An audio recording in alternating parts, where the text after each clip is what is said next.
À côté de ce phénomène d'une croissance relativement stable, à bas niveau, on a un phénomène simultané qui est une énorme croissance de l'offre. D'un côté, la demande est relativement stable, mais de l'autre côté, l'offre augmente dans des proportions absolument extraordinaires.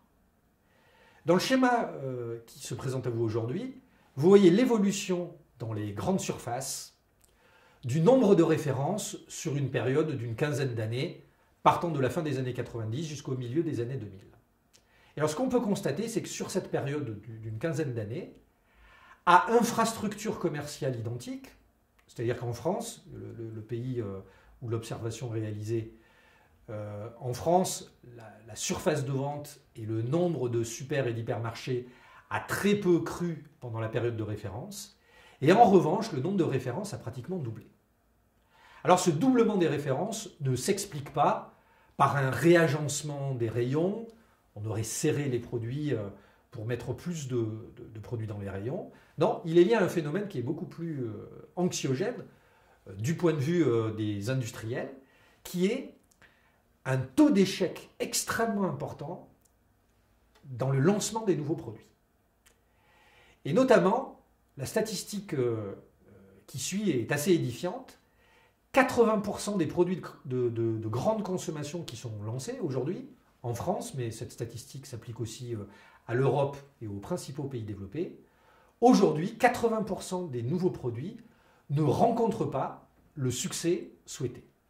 En d'autres termes, et d'une manière encore plus lapidaire, la grande majorité des produits lancés sont des échecs commerciaux si on considère les objectifs qui étaient assignés. Et donc aujourd'hui, ce qu'on voit, c'est que l'offre augmente aussi, mais à cause d'une rotation extrêmement importante dans les rayons. Et là, on considère le monde physique de la grande distribution. Avec l'arrivée du e-commerce, et Amazon a été créé en 1994, eh bien on a un changement de donne, un changement de paradigme absolument essentiel, puisque Amazon, aujourd'hui, n'a pas de limitation à la proposition de son assortiment. Et dans le schéma que vous voyez s'afficher dans la diapositive, alors ceci est une courbe de puissance, ce que vous pouvez constater, c'est que finalement, l'assortiment d'Amazon tend pratiquement vers l'infini.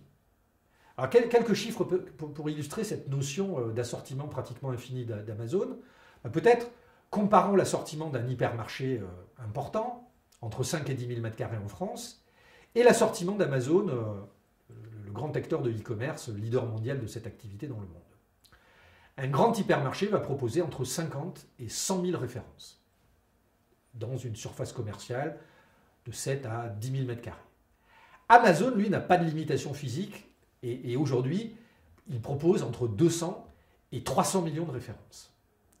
Et donc, en fait, si on analyse les ventes d'Amazon, on se rend compte d'une chose, c'est que finalement, la sommation de très nombreuses références qui se vendent relativement peu permettent de réaliser un chiffre d'affaires extrêmement important.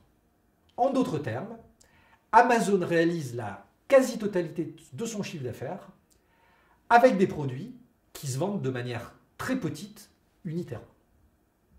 Alors ça, c'est un point important, c'est qu'aujourd'hui, le consommateur, eh bien, il a accès à une offre qui va bien au-delà du commerce traditionnel, et avec un pouvoir d'achat qui est relativement stable, ce que j'ai décrit en introduction, ben aujourd'hui, toute une partie de ces achats va être réalisée dans ce super marché virtuel qui est celui des grands sites de e-commerce en général et singulièrement de Amazon en particulier.